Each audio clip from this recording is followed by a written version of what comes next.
Salut à tous, ravi de vous retrouver sur Direct Course, direction le Béarn et plus précisément l'hippodrome de Pau pour le quintet de ce vendredi 28 janvier. Il s'agira du prix René Cramail, course de haies courue sur la formule handicap. Ils ne seront plus que 16 au départ après les forfaits d'ores et déjà annoncés du numéro 8 Sirdal, mais également du numéro 11 Zariane. Donc notez bien les forfaits du numéro 8 et 11, tous deux non partants. Mon préféré pour cette épreuve sera le numéro 9, Mon Diamant. Jean-Yves Arthus l'a réservé pour ce meeting de Pau. Le cheval se plaît au pied des Pyrénées. Il a des performances intéressantes à faire valoir en pareille société. Confié à Christophe Pieux, il a les moyens de faire sienne cette compétition. Notez qu'il a terminé 4e d'un quintet référence en début de mois.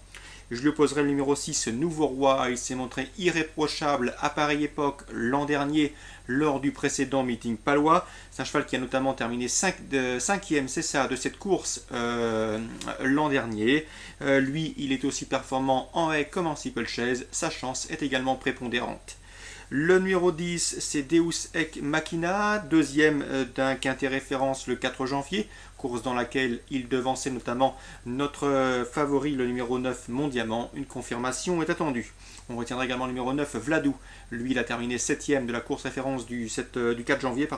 Depuis, il s'est imposé toujours à Pau le 20 janvier. Le cheval est en plein progrès. Il doit également pouvoir confirmer son récent succès. Ensuite, le 14, Midja qui a été arrêté la dernière fois sur le steeplechase. L'élève de Philippe Boisgontier revient ici en haie, et notamment sur les haies paloises, sur lesquelles elle s'est imposée l'an dernier.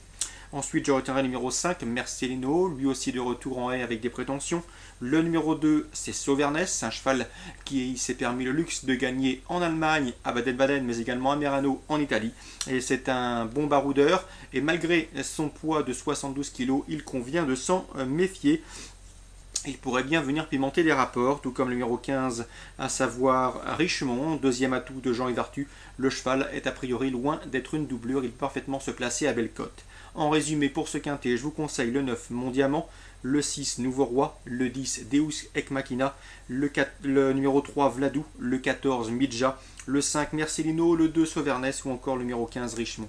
Toujours pour cette réunion 1 sur l'hippodrome de Pau, sachez que dans la 4e, la famille Linder, c'est notamment Grégoire avec lequel j'ai l'habitude de converser, estime beaucoup le 414 Trifolium, un cheval qui a dévoilé un potentiel très intéressant en plat. Ici, il débute en haie, il s'y prend bien le matin. On en escompte un très bon classement d'entrée de jeu. Reste à savoir la qualité de l'opposition, mais c'est un sujet d'avenir qui ne devrait plus tarder à se mettre en évidence sur les haies, son nouveau métier, sa nouvelle discipline.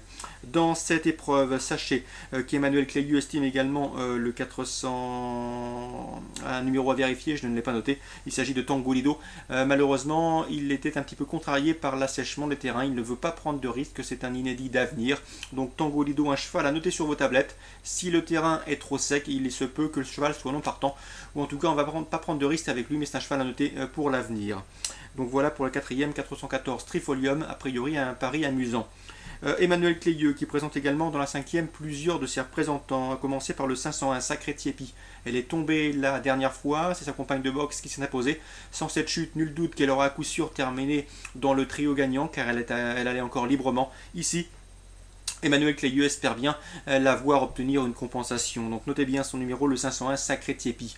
Je note également que le 503 Sherlock part parmi les favoris. Or, Emmanuel Clélieu nous a dit que le cheval se montrait bien décevant depuis ses débuts sur les obstacles. Il n'est pas des plus confiants, donc préférence au 501 Sacré Tiépi. Dans cette même épreuve, sachez également qu'Éric Le Coiffier s'attend à un bon comportement du 512 Sadi Jaune. C'est une jument qui ne cesse de progresser. Il est confiant. Elle sera encore mieux lorsqu'elle sera dirigée sur l'hippodrome d'Auteuil, mais ici, elle est parfaitement capable de jouer les premiers rôles. Donc le 501 et le 512, deux premières chances à mes yeux pour contrecarrer les plans du 508 Saying Again, qui est un cheval qui a prouvé à maintes reprises qu'il avait la pointure d'un lot comme celui-ci. Donc en jeu simple, je vous conseille le 501. On peut l'associer en couplet avec le 508 et le 512. Je termine par la 8e, une course très ouverte, un handicap en plat. Sachez que Jean-Luc Guillochon qui présente le 808 Sicius de juillet et Éric Le Coiffier qui présente lui le numéro 10 Loup Orange ne sont pas négatifs. Ce ne sont pas des premières chances, sachez-le. Mais si vous jouez en champ élargi ou pourquoi pas en trio élargi, n'hésitez pas à inclure ces deux concurrents dans vos jeux, même si j'ai remarqué dans cette épreuve que les livres de Philippe Boisgontier semblaient en mesure de confirmer son récent succès. Donc course ciblée en réunion 1 à Pau, la 4e et la 5e.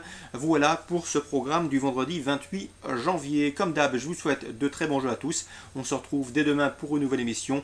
Un week-end du Prix d'Amérique à ne surtout pas manquer, avec de très belles courses en perspective tout au long de ce week-end de samedi et de dimanche.